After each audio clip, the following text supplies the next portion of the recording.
Hi welcome to day 16 of mini vlog from Salem. இன்றைக்கி ஒரு divine vlog தாங்க பார்க்க போகிறோம். எங்கள் வீட்டு குட்டி பையனுக்கு இன்றைக்கி மொட்டை போட போகிறோம்.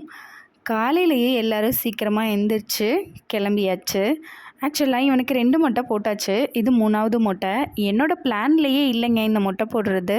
திடீர்னு தான் பிளான் பண்ணி பக்கத்தில் இருக்க சித்தர் கோயிலில் மொட்டை போட்டுடலான்னு சொல்லிட்டு எல்லோரும் கிளம்பி கோயிலுக்கு வந்தாச்சுங்க. ஆக்சுவலாக என் பையனுக்கு நம்ம என்ன பண்ண போகிறோன்னே தெரியாமல் அவன் ஜாலியாக வந்துட்டு இருந்தாங்க. ஸ்டார்டிங் எல்லாம் நல்லா தாங்க போச்சு. லாஸ்ட்டு 2 மொட்டைக்கெலாம் என்னோடய பையன் சமத்தா உட்காந்து மொட்டை போட்டுக்கிட்டாங்க. அதனால் பெருசாக இந்த தடவை எதுவும் ரியாக்ட் பண்ண மாட்டான்னு சொல்லிட்டு நானும் விட்டுட்டேங்க. ஆனால் இந்த தடவை வச்சு செஞ்சுட்டாங்க.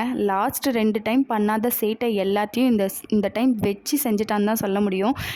ஊரையே கூட்டிட்டாங்க கத்தி. இவனுக்கு மொட்டை போடுறதுக்குள்ளே நாங்கள் எல்லோரும் ஒரு வழியாக ஆயிட்டோங்க. ஃபைனலாக எப்படியோ மொட்டையை போட்டு எங்கள் வீட்டு குட்டி மாப்பிள்ள அழகாக ரெடி ஆகி வந்துட்டாருங்க.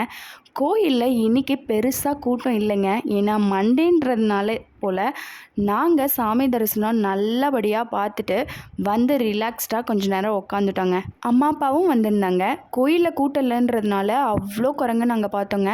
ஆஃப்டர்நூனாக ஹெவி மீல்ஸு சாப்பிட்டுட்டு இன்னியோட டேவை ஹாப்பி எண்டிங்காக முடிச்சாச்சுங்க.